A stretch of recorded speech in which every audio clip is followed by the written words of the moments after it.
Why we Russian people don't like our government? Because we feel unsafe and deceived. Hi guys, my name is Natasha. I live in the far east of Russia, in the city of Khabarovsk. As you can see from my other videos, I cover the political situation in Russia very often. I am very moved by what is happening now in Russia, and I want to share this with you. In this video, I will answer the question that I am often asked. Why do Russian young people hate the Russian government so much? How do people in Russia feel about Vladimir Putin? What is the meaning of protest in defense of the arrested governor from Khabarovsk, Sergei Furgal? And how Soviet history affects the life of Russians today. And now, let's go to the questions. Hi, I was wondering why young people don't like the current government. Thank you. This is true, and I'm an expert in it. More than 50% of Russians want to leave Russia and to move somewhere abroad. But don't worry, because not many of them are actually doing something to move from Russia, including myself. But yeah, why we Russian people don't like our government? Because we feel unsafe and deceived. We have been living under the Putin's rule for 20 years already, the whole my life. I'm 21 now, by the way. We didn't know any other alternative. We also have the internet, and we are more broad-minded, and we see how people live in different countries, and we see how people should live. And we're wondering why our country doesn't live like this. And that's why we're starting questioning the reality. Our education is very outdated, and I proved it myself when, due to that exchange program in the United States, I had a great opportunity to study in the University in Minnesota, and I saw how classes,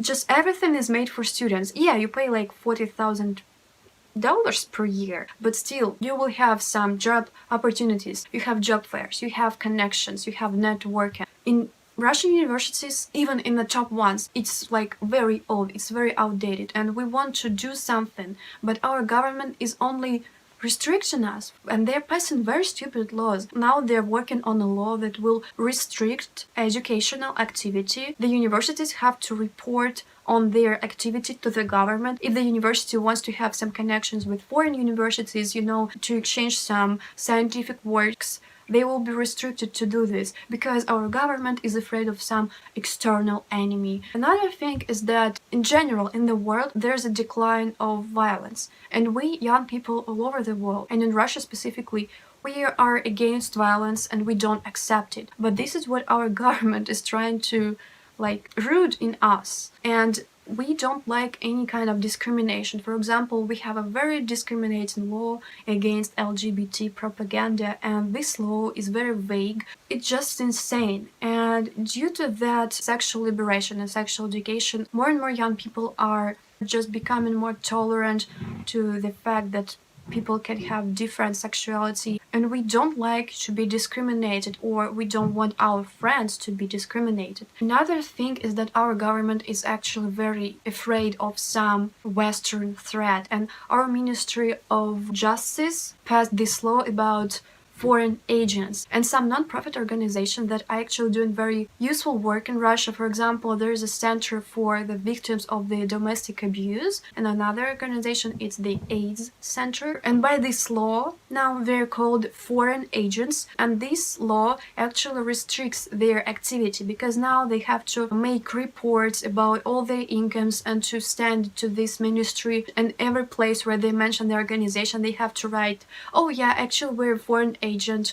And that's so stupid. And I don't understand why our government is suppressing the organizations that are doing this charitable work, that are doing good for the country. Actually, they're doing the job that the government should do. And we have obligatory military service that I think should be abolished. Thanks God it's only for guys. I think if I had to go to the army, I would buy this army ticket. They say you have to pay a debt back to your motherland. But I don't owe my motherland anything. Yes, I was born here, I'm working, I'm paying the taxes. What else? I am not your slave. I am not your whoever. Hello?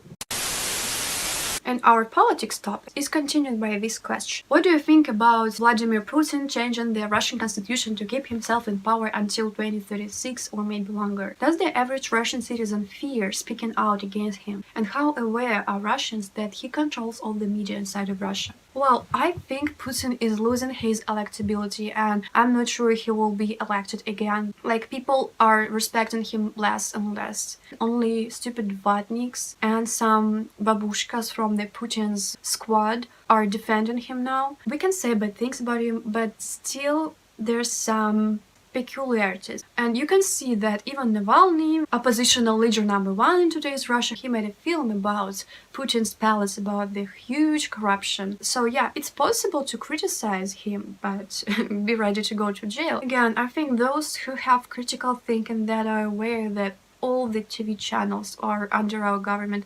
Luckily, I stopped watching TV 8 years ago. I think that's why I'm so smart. But still, elderly adults and our grandparents, they watch the TV. But we, young people in Russia, we understand that the government controls all the media. Actually, our government now is passing some laws that will harden the punishment for the information or insults towards some governmental officials. So protests. Hi, I was looking for videos from Khabarovsk protests, and that's how I found your channel. Can you tell us what people expect to change with that protest? Cause I don't think that the actual regime will release Furgal just like that. Yeah, so political scientists say that to spark a protest there must be some precise reason, and for us, for people in Khabarovsk, this was the arrest of our governor, Sergei Furgal. And by the way, I made a video about this back in July.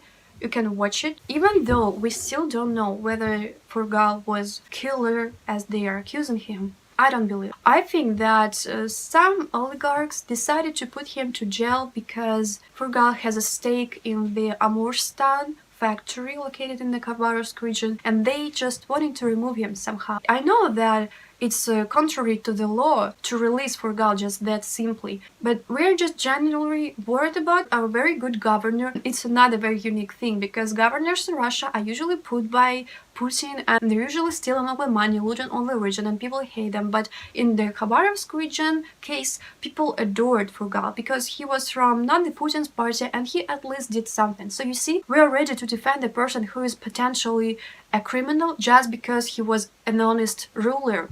And we want him to be, if not released, but to judged genuinely. And it's just frustrated how the whole Khabarovsk cry and the Far East wants to rescue a person from the clutches of this corrupt judicial system, but they just ignore us. They don't want to listen the third part of the Russian territory. Maybe you then don't need this territory. I'm from Brazil, and I've been fascinated with Russian history. I'm so curious to know how is life in modern-day Russia, and if there is any reflection of its history in the everyday life of Russian citizens. Well, there are two main topics. It's the militarization and architecture. I'm saying militarization because I mentioned the Great Patriotic War before, and these political experts on TV who are still trying to keep us being patriotic despite all these bad sides of our country, they constantly refer to this great victory. Yeah, it's important to remember your history, but I don't like this over-militarization. And I actually mentioned it in my video about the I Speak song called Marching. They're taught that we have these huge military parades all the time, and we have this thing like the community for kids. They're learning all this military stuff, and it's called Yunarmia, like the junior army, and people often compare it to the Komsomol in the USSR. I don't like involving kids in the military, but this is what our government is doing. And it influences us not only in that agenda, but because our cities are built this way. For example, in Spassk, in my hometown, we have a big monument with names of people who participated and died in the war, and it's a very important place. And next to it we have a part called Victory Square, and there is a cannon exhibited there, and in every Russian city we have monuments like this. Another thing is the architecture and the Soviet buildings, because the majority of Russian people still lives in the Khrushchevkas. It's these high-rise apartment buildings, and I was lucky to live in this house. It's actually a private house or a country house, but the majority of Russians live there in small tiny flats. If you like this Soviet vibe, this is just the heaven for you. yeah, the only thing that it becomes really overwhelming when you live in it every day. Another very characteristic thing is the Lenin statue in the center of our city square. So the city administration decided to leave him here. And it's a nice reminder of the Soviet epoch. It's 50-50. On the one hand, we have this great Soviet heritage, but on the other hand, there are a lot of kolkhozes and villages. They used to be prosperous in the Soviet times, but now they're just abandoned. And you can walk through these Soviet ruins and feel like you're somewhere in the Chernobyl series, you know. So this was my personal opinion about the Russian government. As you can see, finishing this video, I had to relocate to my apartment in Khabarovsk. I hope you like this wallpapers with fish. And I'm afraid of losing some viewers because probably some people might think that I'm this traditional Russian girl who lives in her country house and wants to marry Putin, but it's not about me, and I just want to show my real self from the very beginning. Probably under this video there will be many comments that I'm like a Western puppet, a liberal kid, that Putin is the only one who saves Russia from enemies, but what I have to say is that I live in this country and I see this all with my own eyes. I see how this works or doesn't work. I see the poverty, how the activists are oppressed for no reason. I see how students are expelled from universities, tortured and threatened with rape in the police building for going to the protest. And I'm not exaggerating, this really happened recently during that recent protest, and this all is very scary for me. I just couldn't ignore it.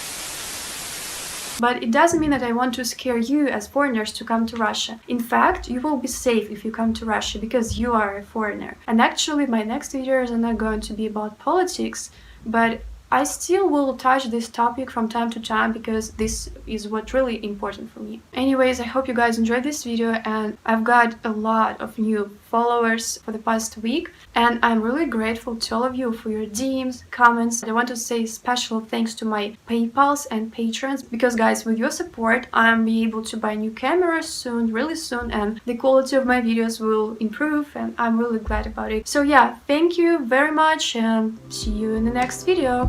Bye! Пока-пока!